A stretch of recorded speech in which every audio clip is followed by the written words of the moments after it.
નમસ્તે દર્શક મિત્રો.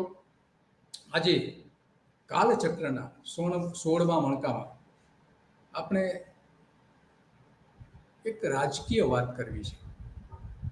આ રાજકીય વાત એટલા માટે ગંભીર છે કારણ કે એમાં જે આજથી 15 વર્ષ પહેલા 2010માં એક વચન આપવામાં આવ્યું હતું પ્રજાને. એવું કહેવામાં આવ્યું હતું કે આ તમે ટાટિયા ખેંચ છે એ 60 વર્ષ સુધી થઈ, પરંતુ હવે બંધ કરી દો. બહુ થયું, બહુ થયું. અમરેલીમાં એક કાર્યક્રમ હતો અને એમાં આ બધી આખી વાત અ, થઈ હતી. જો એ વાત શું કરી હતી એ આપણે આ જોઈ શકીએ છીએ. એમાં સ્પષ્ટપણે આપણે જોઈ શકીએ છીએ કે 6 જૂન 2010, તો ઓલમોસ્ટ લગભગ 25 વર્ષ પૂરા થવા આવ્યા. અને એમાં જે આ વાત કરી હતી કે વિકાસનું જે વિકાસના ટેકાનું વાતાવરણ આપણે ઊભું કરીએ અને આ જે ટાટિયા ખેંચ કરીએ છીએ એ બંધ કરી દો, આવી વાત કરી હતી. અને એટલા માટે આજે એ ફરીથી આપણે યાદ અપાવીએ કે ભાઈ ટાટિયા ખેંચ બંધ કરવા કોંગ્રેસે ટાટિયા ખેંચ કરી હતી અને બંધ કરી દેવા માટે તમે ત્યારના આપણા માનનીય મુખ્યપ્રધાન નરેન્દ્રભાઈ મોદીએ ત્યારે કહ્યું હતું. અને એ પણ કહ્યું હતું કે આ ટાટિયા ખેંચ બંધ કરી દો. અને થયું શું? કોંગ્રેસનું જ્યારે કહેવામાં આવ્યું હતું કે કોંગ્રેસમાં ટાટિયા ખેંચ ચાલે છે, પરંતુ ગુજરાતમાં આ છેલ્લા 4 વર્ષમાં સૌથી વધારે આખા ગુજરાતમાં ટાટિયા ખેંચ થઈ હોય તો એ અમરેલીમાંથી છે, કે જ્યાં આ નરેન્દ્ર મોદીએ કહ્યું હતું કે 60 વર્ષ સુધી ટાટિયા ખેંચ કરી છે, બંધ કરી દો. તો હવે એ જ ભારતીય જનતા પાર્ટીના અમરેલીમાં પક્ષ પ્રમુખને પડકારવામાં આવે છે, પાર્લામેન્ટરી બોર્ડને પડકારવામાં આવે છે, જાહેરમાં પડકારવામાં આવે છે, અને જે પક્ષાંતર થાય છે પક્ષાંતર સામે પણ અવાજ ઊભો કરવામાં આવે છે. તો આ બધી વાતો હતી. એટલા માટે ત્યાં ખાસ કરીને લોકો જે પ્રશ્નો પૂછે છે કે ભાઈ તમે એક સમય એવો હતો કે તમે એવું કહ્યું હતું કે બંધ કરો, પરંતુ આ બધું શું છે જે આપણે જોઈ શકીએ છીએ. જોઈએ ફરીથી આ ફ્રેમ એક જોઈએ કે પાટીલને જવાબ આપી છે. એવું કોણ કરી રહ્યા છે? દિલીપ સંઘાણી. જે ઉપર દિલીપ સંઘાણી સ્પષ્ટપણે કહે છે કે પાટીલને જવાબ આપવા ચૂંટણી પૂરી થાય તેની રાહ જોતો હતો, પાછી પાણી નહીં કરું. પાર્ટીના પ્રદેશ પ્રમુખને દિલીપ સંઘાણી જાહેરમાં ચેલેન્જ આપે છે. તો આ ટાટિયા ખેંચ નહીં તો બીજું શું થયું? ભાજપનું ટાટિયા ખેંચ સૌથી મોટું ટાટિયા ખેંચ. અને જે 2024ની ચૂંટણીમાં વડોદરા, સાબરકાંઠા, બનાસકાંઠા અને કંઈક અંશે આદિવાસી પટ્ટામાં 2-3 જગ્યાએ વાત કરતા 2-3 જગ્યાએ આ જ પ્રકારનું વાતાવરણ હતું. પક્ષની સામે પણ અવાજ ઉઠાવવામાં આવ્યો હતો, પરંતુ અમરેલી જેટલું ગેરશિસ્ત ટાટિયા ખેંચ આખા ગુજરાતમાં ક્યાંય નથી થઈ. આખા ગુજરાતમાં નથી થઈ. અને એ પણ સી.આર. પાટીલના પ્રમુખ બન્યા પછી. અને એને પડકારનારો કોણ કોણ હતા? દિલીપ સંઘાણી, અત્યારે જે વિસાવદરની જે ચૂંટણીની જેને જવાબદારી આપી છે એ આપણા જયેશભાઈ, એ પણ હતા. જો આ પ્રકારના અમરેલીમાં પણ ત્યારે આવી જ વાતો થતી હતી. તો આ આપણે જોઈએ છે કે રાજકોટમાં ભાજપના કાર્યાલય પર તાળા મારી દેવામાં આવ્યા હતા. 17 સભ્યોએ અવિશ્વાસની દરખાસ્ત અમરેલી નગરપાલિકામાં મૂકી દીધી હતી. ભાજપની સામે મૂકી હતી. અમરેલી નગરપાલિકામાં ભાજપનામાં બળવો થયો હતો. તો બીજી બાજુ આ જે આપણે જોઈએ છીએ, જો આ અત્યંત મહત્વનું છે, આપણે જોઈએ કે નારાજ કાછડિયા હતા. એમણે ભાજપનો આંતરિક કકળાટ સપાટી પર બહાર લાવ્યા હતા. કોંગ્રેસમાંથી પણ આવેલી એને ટિકિટ આપવામાં આવી હતી. આ બધું જ વાત થતી હતી.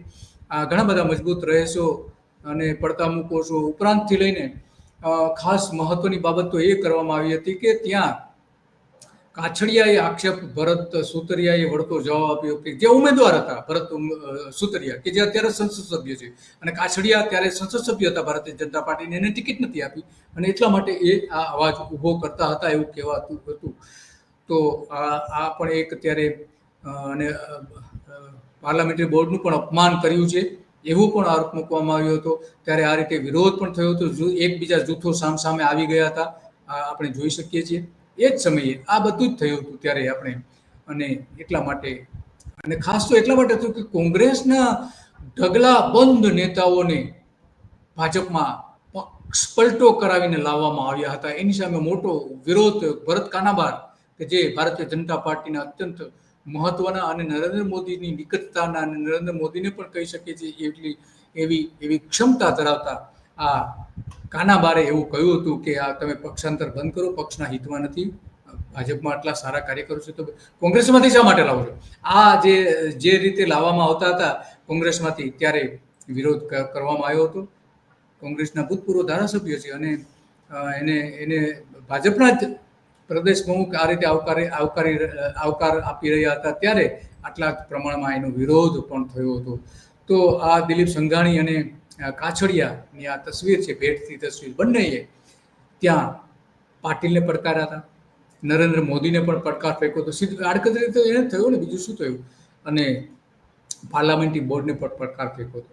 પાટીલને તો જાહેરમાં જે કહી શકાય કે આજ સુધી કોઈએ નહીં કહ્યું હોય એ રીતે દિલીપ સંઘાણીએ અને જયેશ રાદડિયાએ કહ્યું હતું અને કાછડિયાએ પણ કહ્યું હતું. તો આ આટલા મોટા પ્રમાણમાં ત્યાં ગેરશિસ્ત અને ટાટિયા ખેંચ ચાલતી હતી. ટિકિટ ન મળે તો ટાટિયા ખેંચવાની પ્રવૃત્તિ ત્યારે પણ થતી હતી. તો આ બધી જ બાબતો હતી અને એટલા માટે આ જે આપણે જો પત્ર પણ આ રિલીઝ કરવામાં આવ્યો હતો અને પત્રમાં સ્પષ્ટપણે જોઈ શકાય છે. એની સામે પણ કાનપરિયા જે છે તાલુકા પંચાયતના સભ્ય, એને પણ થયું હતું.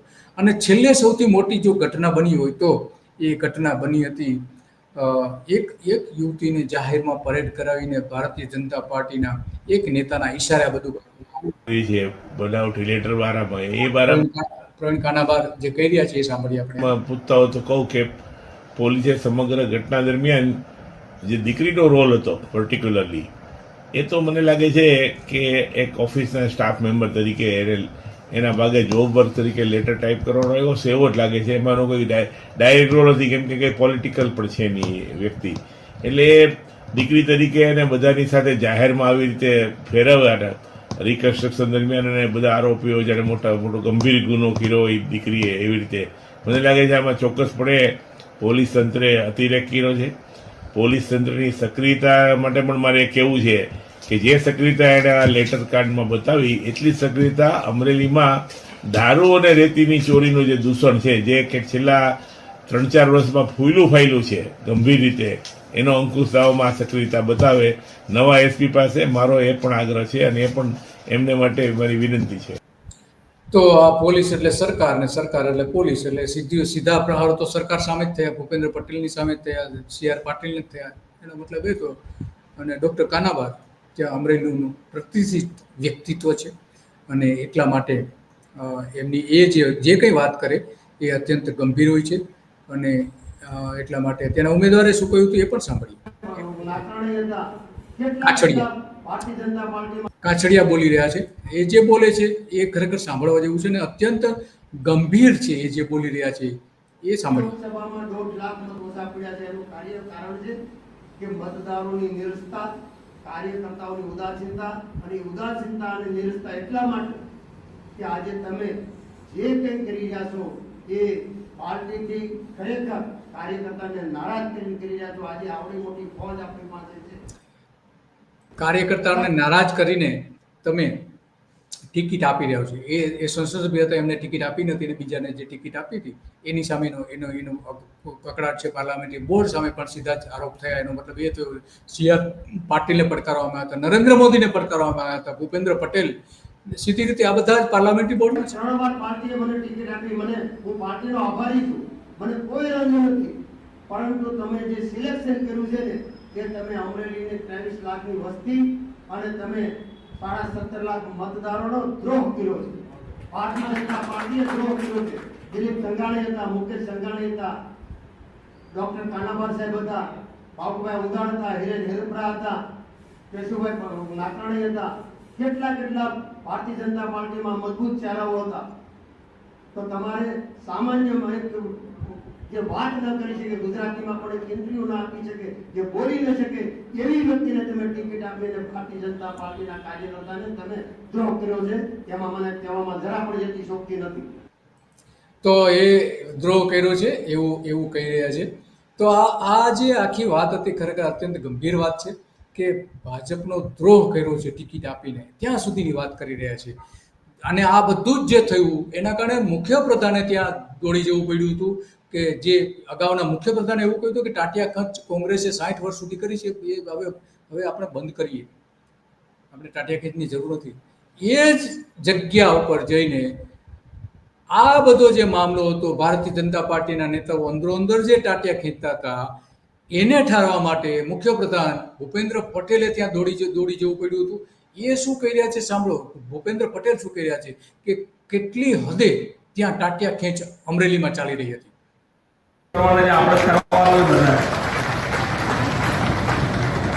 અને બધા સાથે બધા આપણે કોઈ બીજું કરવાનું છે, આપણે જ કરવાનું બધા, અને બધા સાથે રહેવાથી રિઝલ્ટ મળે. આપણે બધા સાથે રાખીને આગળ વધવું છે. અને એનો મતલબ કે ભાજપમાં ડખા છે, એકબીજાના ટાટિયા ખેંચી રહ્યા છે, સાથે રહેવું પડશે, નહીંતર આપણે તો જ પરિણામ મેળવીશું, બાકી નહીં મેળવી શકીએ. આપણે કોઈ બીજું કરવાનું છે, આપણે જ કરવાનું બધા, અને બધા સાથે રહેવાથી રિઝલ્ટ મળે. તો જ રિઝલ્ટ મળે એવું સ્પષ્ટપણે મુખ્યપ્રધાને ત્યાં જઈને આ વાત કરવી પડે એ અત્યંત ગંભીર છે.